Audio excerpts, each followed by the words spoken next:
கர்த்தர் இயேசு கிறிஸ்து நாமத்திலே உங்கள் அனைவருக்கும் வாழ்த்துக்கள். இந்த நாளுக்கு உண்டான ஒரு அற்புதமான வார்த்தை, சந்தோஷமாய் இருங்க, எப்பொழுதும் சந்தோஷமாய் இருங்க, சந்தோஷமாய் இருங்க, எப்பொழுதும் சந்தோஷமாய் இருங்க.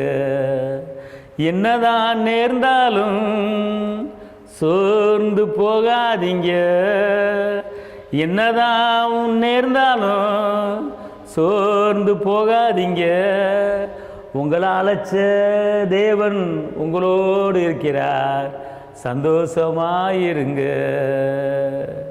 கண்ணன் பிரச்சனையை பற்றி கலங்காதீங்க, நெருக்கத்தை பற்றி கலங்காதீங்க, நிந்தையை பற்றி கலங்காதீங்க.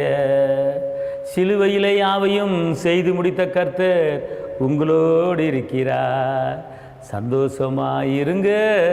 ஒரு வார்த்தை வருகிறத பார்த்துக்கொள்ளுங்க. ஆபகம் 3:18, நான் கர்த்தருக்குள் மகிழ்ச்சியாக இருப்பேன், நான் கர்த்தருக்குள் மகிழ்ச்சியாக இருப்பேன். அப்படின்னா மகிழ்ச்சி பல வகையில் இருக்கிறது. ஆனால் நிலையான மகிழ்ச்சி, நிரந்தரமான மகிழ்ச்சி எங்கே இருக்குன்னு கேட்டால் கர்த்தருக்குள்ளே தான் இருக்கிறது. சில பேர் தண்ணி அடித்தா எனக்கு கவலையே தெரியல அப்படின்வாங்க. அப்புறம் அந்த போதை போன பிற்பாடு திருப்பி அந்த கவலை வந்துடும். அல்லது ஒரு சினிமா படம் பார்த்தா எனக்கு கவலை தெரியாது அப்படின்வாங்க. அப்புறம் அந்த படம் முடிஞ்ச உடனே திருப்பி அந்த கவலை வந்துடும். ஆனால் அந்த மகிழ்ச்சிலாம் நிரந்தர மகிழ்ச்சி கிடையாது. சில பேர் ஃப்ரெண்ட்ஸோட ஜாலியாக சுற்றுவாங்க, மகிழ்ச்சின்னு சொல்லுவாங்க, அது நிரந்தரம் கிடையாது. ஆனால் மகிழ்ச்சி எங்கே இருக்குது அப்படின்னு கேட்டிங்கன்னா, கர்த்தருக்குள் மகிழ்ச்சியாக இருப்பதே அவரோட தேவ பலன். அப்போ ஒரு நிரந்தர மகிழ்ச்சி எங்கே இருக்குது அப்படின்னு கேட்டிங்கன்னா, கர்த்தருக்குள்ளே இருக்கும்போது தான். நீங்கள் கர்த்தருக்குள்ளே இருந்து துதித்து பாருங்களேன், மகிழ்ச்சி உங்களை தேடி வந்துடும். ஒன்றுமே இல்லைங்க, நீங்கள் பல விதமான பிரச்சனையில் பல விதமான போராட்டத்தில் இருக்கீங்கன்னு வச்சுக்கோங்களேன். இப்போ இன்றைக்கி உங்களுக்கு ஒரு பெரிய போராட்டம், இன்றைக்கி ஒரு பெரிய கடனில் மாட்டிக்கிட்டீங்க, தப்பிக்க வழி தெரியல, எனக்கு ஒரு பெரிய அவமானம் வரப்போகுது அப்படி நினச்சிக்கிட்டு இருக்கீங்கல்ல, ஒன்றும் செய்ய வேணாம். நீங்கள் ஒரு பாட்டு புக் எடுத்துகிட்டு ஒரு 50 பாட்டை பாடுங்க, 50 பாட்டை பாடுங்க. துதி பாட்டு, ஸ்தோத்திர பாட்டு, ஆராதனை பாட்டு, விசுவாச பாட்டு, எல்லாம் ஒரு 50 பாட்டு பாடி முடிச்சுட்டு நீங்கள் அப்படியே வெளியே வாங்க. அப்படியே நீங்கள் அப்படியே ரோட்டில் பறந்து போகிற மாதிரி ஒரு ஃபீலிங் உங்களுக்கு உண்டாகும். கர்த்தர் சொல்கிறாரு, ஸ்தோத்திரத்தோட விண்ணப்பத்தை தேவனுக்கு தெரியப்படுத்துங்கள், அப்பொழுது எல்லா புத்திக்கு மேலான தேவ சமாதானம் உங்கள் இருதயத்தையும் உங்கள் சிந்தையும் பாதுகாத்து கொள்ளும். பார்த்தீங்களா, இந்த இருதயத்தையும் சிந்தையும் பாதுகாக்கிற வழி என்னன்னு கேட்டால் கர்த்தருக்குள்ளே சந்தோஷமாக இருக்கு. ஸ்தோத்திரத்தோட விண்ணப்பத்தை தேவனுக்கு தெரியப்படுத்துங்கள். ஸ்தோத்திரத்தினாலே கிருபை பெருகும். அதிகமாக ஸ்தோத்திரம் செலுத்துங்க, அதிகமாக தேவனை மையப்படுத்தி பாருங்கள், துதித்து பாருங்கள்.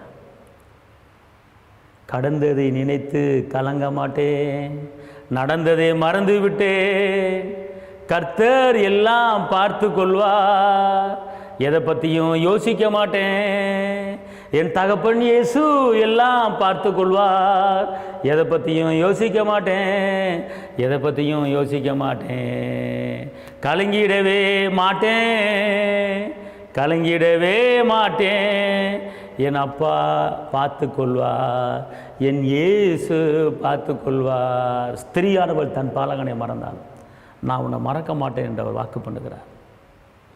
கர்த்தருக்குள்ள மகிழ்ச்சியாக இருங்க, கர்த்தருக்குள்ள மகிழ்ச்சியாக இருங்க. சந்தோஷம் பொங்குதே, சந்தோஷம் பொங்குதே, சந்தோஷம் என்னில் பொங்குதே, ஹல்லேலூயா, இயேசு என்னை ரட்சித்தார், முற்றும் என்னை மாற்றினார், சந்தோஷம் என்னில் பொங்குதே. ரட்சிப்புக்குள்ள கிடக்கிற அந்த சந்தோஷம் வேறு எதுங்க? இங்கே சந்தோஷப்பட உங்கள்கிட்ட இருக்கிற விளைவை நான் ஓடுங்க. அதனால் கர்த்தருக்குள்ளே சந்தோஷமாக இருங்கள், கர்த்தருக்குள்ளே சந்தோஷமாக இருங்க. வெளிப்பிரகாரம் உலகப்பரமான சந்தோஷமாக இருக்காதீங்க, கர்த்தருக்குள்ளே சந்தோஷமாக இருங்க. வேதம் படிக்கும்போது, அதாவது வேதத்தை தியானிக்கல அக்கினி மூடுது என்று சொல்லப்பட்டிருக்கிறது. வேத வசனங்களை படிக்கும்போது சந்தோஷம், கர்த்தரை துதிக்கும் போது சந்தோஷம், ஸ்தோத்திரம் போடும்போது சந்தோஷம். பலவித போராட்டத்தில் இருக்கீங்களா, நல்லா தெரிஞ்சுக்கொள்ளுங்க. தேவனுடைய வார்த்தை வல்லமை மிக்கது, தேவனுடைய வார்த்தை உயிர் உள்ளது. அது வார்த்தை என்ன சொல்லுது? ரோமர் 1:21, அவர்கள் தேவனை அறிந்தும் அவரை தேவன் என்று மையப்படுத்தாம, துதிக்காம, ஸ்தோத்திரிக்காம சிந்தையிலே வீணரானார்கள், உணர்வில்லாத இருதயம் இருள் அடைந்தது. ஏன் இருள் வருது? ஏன் போராட்டம் வருது? துதிக்காம, ஸ்தோத்திரிக்காம. ரோமர் 1:21 அழகாக சொல்லப்பட்டிருக்கிறது. உங்கள் வாழ்க்கையில் இருள் இருக்கிறதா? உங்கள் வாழ்க்கையில் போராட்டம் இருக்கிறதா? உங்கள் வாழ்க்கையில் நிந்தைகள் இருக்கிறதா? கவலைப்படாதிருங்கள், துதித்து பாருங்கள். உங்கள் உள்ளத்துக்குள்ளே இருக்க இருள் விலகி ஓடுவதை நீங்கள் உணர்வீங்க. அதான் துதியில் கிடைக்கிற ஒரு வல்லமை, ஸ்தோத்திரத்தில் கிடைக்கிற வல்லமை, ஆராதனையில் கிடைக்கிற வல்லமை. அதனால் எதை பற்றியும் கவலைப்படாதீங்க. ஒரு பாட்டு புக்கு எடுத்துக்கோங்க, ஒரு ஆறாயிரம் பாட்டு புக்கு, ஜெபத்தோட ஜெயதுங்கள் பாட்டு, ஏதோ ஒரு பாட்டு புக்கு எடுத்துட்டு ஒரு ஓரத்தில் உட்காந்து ரூமை பூட்டிக்கோங்க, இல்லாட்டி வெளியே பணாந்தரத்துக்கு போயிருங்க, உட்காந்து பாடிக்கிட்டே இருங்க. அவர் மகிமை இறங்குற வரைக்கும், அவர் வல்லமை இறங்குற வரைக்கும், அவர் பிரசனத்தை உணர்கிற வரைக்கும், அவருடைய அபிஷேகத்தை உணர்கிற வரைக்கும் பாடிக்கிட்டே இருங்க. அக்கினி நெருப்பாய் இறங்கி வரும், அபிஷேகம் தந்து வழி நடத்தும். அக்கினி நெருப்பாய் இறங்கி வரும், அபிஷேகம் தந்து வழி நடத்தும். என்னை நிரப்பும் இயேசு தெய்வமே, இன்று நிரப்பும் உந்தன் ஆவியால். ஒன்றுமே இல்லைங்க. ஒரு டைமில் பலவிதமான போராட்டம். இந்த ஊர்பாட்டு தான், என்னை நிரப்பும் இயேசு தெய்வமே, இன்று நிரப்பும். இந்த ஒரு பாட்டை ஒரு 50 வாட்டி பாடினேன் பார்த்துக்கொள்ளுங்க. அப்படியே எங்கேருந்து வந்த வளமை வந்துச்சே தெரியல. அவ்வளோ ஒரு மகிமை, அவ்வளோ ஒரு பிரச்சனை பார்த்துக்கொள்ளுங்க. நிரப்பிடுவார் உங்களை.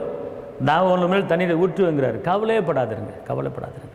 உங்கள் பிரச்சனை இன்றைக்கி மாறுது, உங்கள் துக்கம் இன்றைக்கி மாறுது, உங்கள் வேதனை இன்றைக்கி மாறுது, உங்கள் நிந்தை மாறுது, உங்கள் அவமானம் மாறுது. எல்லாவற்றையும் கர்த்தர் மாற்றி அமைக்க போகிறாரு. சந்தோஷமாக இருங்க. உங்களுக்கு நான் ஜெபிக்கிறேன். ஹல்லேலூயா. சந்தோஷமாக இருங்க. தகப்பனே இயேசுவே, நன்றியோடு துதிக்கிறேன், ஸ்தோத்திரிக்கிறேன். இந்த நிகழ்ச்சியை பார்க்குற ஒவ்வொரு தேவ பிள்ளைக்கு மேலும் உங்களுடைய மகிமையும், உங்களுடைய கிருபையும், உங்களுடைய பலனும், உங்களுடைய அற்புதமும், உங்களுடைய அதிசயம் கடந்த ஓட்டு இரத்த கோட்டைக்குள்ள மறைத்துக்கொள்ளுங்க. தேவ கிருபை கூட இருப்பதாக ஆசீர்வதிங்க. இயேசுவின் நாமத்தில் பிதாவே, ஆமென். கர்த்தர் உங்களை ஆசீர்வதிப்பார். ஹல்லேலூயா.